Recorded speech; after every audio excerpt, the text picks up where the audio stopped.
6 things that your baby wants you to know. Are you guys ready? So, number 1, do not swaddle your baby. Do not wrap them up, do not put them in a cloth, do not swaddle them. Just think about it. Mankind has been inhabiting planet Earth for the last 200,000 years. Do you think we've been swaddling our babies all this while? No, right? There's a reason the baby was in the womb only for 9 months and not more than that. Okay? There's a reason that the baby comes out and it wants its freedom, it wants its independence. Swaddling is a concept that was invented to make the lives of parents easier. We swaddle our babies so that they don't cry, they keep warm, and they just don't move and they don't bother us at all, right? But that's not what babies want. What babies want is the freedom and independence to move their limbs, to be able to yell, to be able to cry, to be able to express, to be able to experience their vocal cords, and to be able to ultimately start their mobilities, which is crawling, walking, standing, all of those things. If you swaddle your baby, you are restricting them, constraining them. While all of the marketing gurus might tell you that this is the best way to keep your baby warm and to give them the feeling of the womb, but that is not how nature intended babies to be. So what we want you to do instead is to keep them free, keep them unconstrained, unrestricted in their natural environment as much as possible on their tummies, so that they can start exploring their abilities to be mobile. Number 2, let there be noise. What do we mean by this? Sometimes as parents, we are overcautious about keeping our babies away from noise in a quiet and silent environment. Now, do our babies really want this? Babies have come into this world to freely experience all of the sights, all of the sounds, all of the smells, all the senses, right? And they want to take all of this in so that they can develop their own understanding of the world. What we mean to say is allow your baby exposure to different kinds of sounds, whether it's everyday sounds, nature sounds, or even sounds of language, because that will help them understand language, understand communication, also try and understand what is the world around them. Don't try and shield them with noise and sounds unnecessarily. Of course, what we are not trying to say is to keep them in a very loud environment like a club, nightclub, or a disco or something like that, but allow the natural sounds and communication to get to your baby so that they can start appreciating the sounds in the world. Number 3, your baby wants to talk. We just assume that just because our babies have not developed their vocal cords, they don't want to talk, and that is not the case. They not only want to talk, they are actually capable of communicating as well, even though their vocal cords are not developed. Allow them the chance.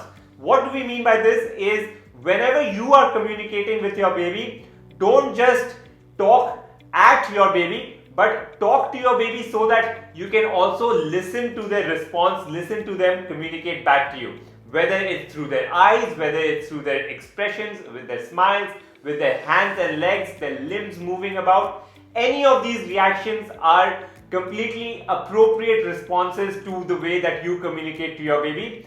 But allow them the chance to communicate back to you. That is your baby talking to you. And when you allow that chance, your baby experiences a completely amazing amount of delight at having been understood, at having been given the opportunity to be able to communicate with their parents. Number 4, very, very important, do not show your baby a screen. They don't like that, they don't want that. I know it makes our lives convenient, right?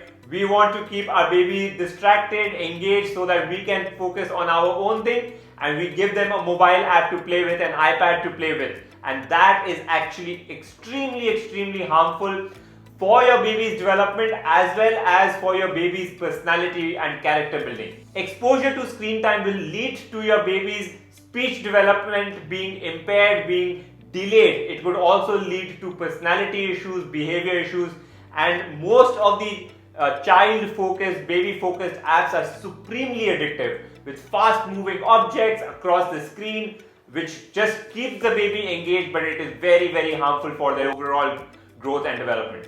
So please avoid showing a screen to your baby at least till about 3 years of age. Tip number 5. Your baby can hear sounds that you cannot hear. And this is true. Expose your baby to different sounds, different kinds of music, so that they will be able to not only appreciate all of these things, but also be able to train their auditory sense. So they'll be able to develop their sense of hearing and sense of identification of sounds, which will ultimately lead to a better sense in music, as well as better sense of creativity as they grow older. And my last tip of the day, tip number 6, take your baby outdoors. We as adults, we as parents, we are so used to being indoors, whether at work, whether at home, and it's just crumpled our lives and our bodies, right? A baby is born into the world, they need that exposure, to nature, to natural surroundings, to trees, to the environment, to fresh air. Take them outside and you will see a noticeable change in how they react indoors as well as outdoors, in how much happiness and joy is there in their personality when they go out and then they come back. So they will get to expend their energy, and that energy will lead to better sleeping, better resting, better development and growth, all of those benefits. So the tip of the day is, take your baby outdoors and let them enjoy the natural surroundings and watch them grow and develop into a happy, joyful baby as they grow older.